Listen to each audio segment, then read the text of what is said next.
పూరా లోకల్. నమస్తే, welcome to పురాలోకల్. ప్రస్తుతం మనం పీసీసీ వైస్ ప్రెసిడెంట్ కోట నీలిమ గారితో ఉన్నాము. బేగంపేటలోని గురుమూర్తి లైన్ ఏదైతే ఉందో అక్కడ వైన్ షాపుని పైన మీరు దాదాపు 3 సంవత్సరాలు పోరాటం చేశారని విన్నాము. అసలు కారణం ఏంటి? అదే వైన్ షాప్ మీద మీరు పోరాటం ఎందుకు చేశారు? ఎందుకంటే అక్కడ ఫస్ట్ మనకి ఏ పోరాటంలో కూడాను ప్రజల సపోర్ట్ ఉండాలి. ప్రజల్లో ఉన్న ప్రాబ్లమ్స్ని మనం ముందరికి తీసుకెళ్తాం. అదే ఈ పోరాటం వైన్ షాప్ది కూడాను మొదలైంది ప్రజలతోనే. అక్కడ 2000 మంది అక్కడ రెసిడెంట్స్ ఉండే. ఆ గురుమూర్తి లేన్ ఒక్కటే, that is the only access వాళ్ళకి మెయిన్ రోడ్కి పోవాలి అంటే. అక్కడేమో వైన్ షాప్ మూలంగా అక్కడ ఎన్నో ప్రాబ్లమ్స్ అంటుకుని వాళ్ళు అంటే అసలు వాళ్ళ నార్మల్ లైఫ్ డిస్టర్బ్ అయిపోయింది అనమాట. సో అప్పుడు దాట్స్ వెన్ నేను కూడా పార్టిసిపేట్ చేసిన దాంట్లోకి ఏం చేస్తే బాగుంటుంది, ఎలా మనం దానికి సొల్యూషన్స్ తీసుకొద్దామని. దాంట్లో మేము ఒకటి చేసింది ఏంటంటే సిటిజన్ రెఫరెండం. అంటే ఇప్పుడు మనం ఎలక్షన్స్ మామూలుగా పొలిటికల్గా ఉంటుంది, పొలిటికల్ పార్టీస్ని క్యాండిడేట్స్ని చూస్ చేయడం జరుగుతుంది. కానీ సిటిజన్ రెఫరెండంలో ఏంటంటే మొదటిసారి హైదరాబాద్లో నాకు అప్పుడు ఒక ఎన్జిఓ ఉండే, దాని త్రూ ఇష్యూ మీద ఓటింగ్ చేయించాం. అక్కడ 2000 మంది ఉంటే వాళ్ళందరి చేత ఒక సీరియస్ ఎలక్టోరల్ ప్రాసెస్, అంటే అక్కడ దానికి బ్యాలెట్ బూత్ 5 బూత్స్ పెట్టాం. రెసిడెంట్స్ వాళ్ళ ఐడి చూపించే ఓట్ చేయగలరు. అలాగే క్వశ్చన్ ఉండే, వైన్ షాప్ ఇక్కడ ఉండాలా, ఎస్ ఆర్ నో అని మేము చేసాం. దాన్ని కౌంటింగ్ కూడా చేసాం. దానికి ఒక స్ట్రాంగ్ రూమ్ పెట్టి అందరూ ఎదుర్కొండా, అంటే ఎందుకంటే ఆ టైం ప్రభుత్వం కానీ ఇది 2022లో కాబట్టి, ఆ ముందర ప్రభుత్వం కాబట్టి బీఆర్ఎస్ నాయకులకు కూడా ట్రస్ట్ ఉండాలి, అలాగే ఆఫీసర్స్ కూడా చూడాలని చాలా ప్రాపర్గా ప్రాసెస్ చేసాం. ఇది ఒక ఫోటో మీరు చూడగలరు. ఓటర్స్ వస్తున్నారు, రిజిస్టర్ చేస్తున్నారు, అండ్ వాళ్ళ ఐడీలు చూపించి they are kind of going to vote.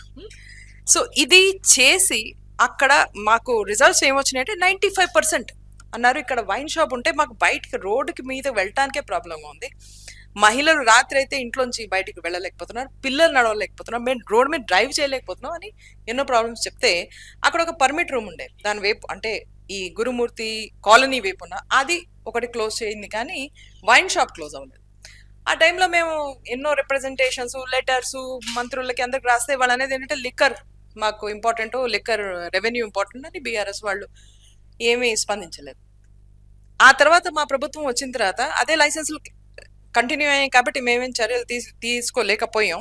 ఇప్పుడు మళ్ళీ లైసెన్సులు ఇష్యూ అవుతున్నప్పుడు ఈ ఇష్యూని మేము మంత్రివర్యులు కృష్ణారావు గారి దగ్గరికి తీసుకెళ్ళినప్పుడు ఆయన వెంటనే స్పందించి, లేదు ఇక్కడ కనుక స్థానికులకి ఇంత ప్రాబ్లం అవుతుంటే వైన్ షాప్ ఖచ్చితంగా అక్కడి నుంచి తొలగించి ఇంకో చోటుకి షిఫ్ట్ చేయాలని ఆయన డిసైడ్ చేశారు. అదే చూస్తున్నారు మీరు, ఇక్కడ వైన్ షాప్ ఫైనల్ గా క్లోజ్ అయింది. ఇప్పుడు ఎలా అనిపిస్తుంది? ఆ లైన్ లో వైన్ షాప్ లేదు, గురుమూర్తి లైన్ లో ఎలా అనిపిస్తుంది? I'm very happy. కానీ నాకు అంతకంటే ఇంపార్టెంట్ ఏంటంటే అక్కడ ఉన్న స్థానికులు దే ఆర్ ఏమంటారు, చాలా రిలీఫ్ ఫీల్ అవుతున్నారు.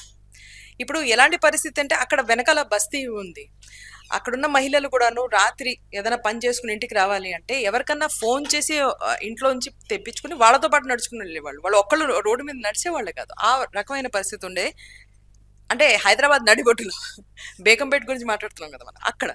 సో ఈ ప్రాబ్లమ్స్ అన్ని సాల్వ్ అని ఎంతోమంది నేను అక్కడే ఉండే.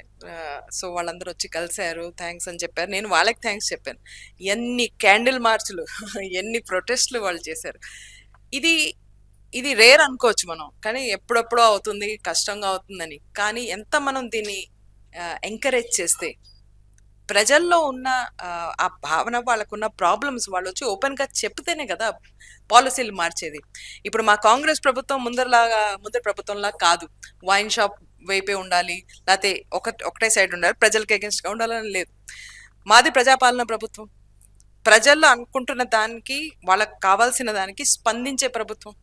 కాబట్టి ఖచ్చితంగా ప్రజలు గనక ముందరకు వచ్చి మాలాంటి లోకల్ లీడర్స్ కానీ వాళ్ళతో కలిసి గనక వాళ్ళ ప్రాబ్లమ్స్ చెప్పుకుంటే ఖచ్చితంగా సొల్యూషన్స్ వస్తాయి.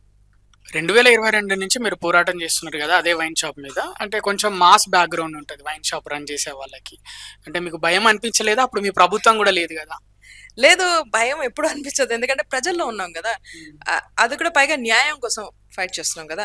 ఇంకో మాట ఏంటంటే ఎవరికి నష్టం కాకుండా ఫైట్ చేస్తున్నాం. కరెక్టే, వైన్ షాప్ అనేది ఒక బిజినెస్, వైన్ షాప్ వాళ్ళకు కూడా హక్కులు ఉంటాయి, వాళ్ళకు కూడా బిజినెస్ చేసుకునే హక్కు ఈ సమాజంలో ఉంది.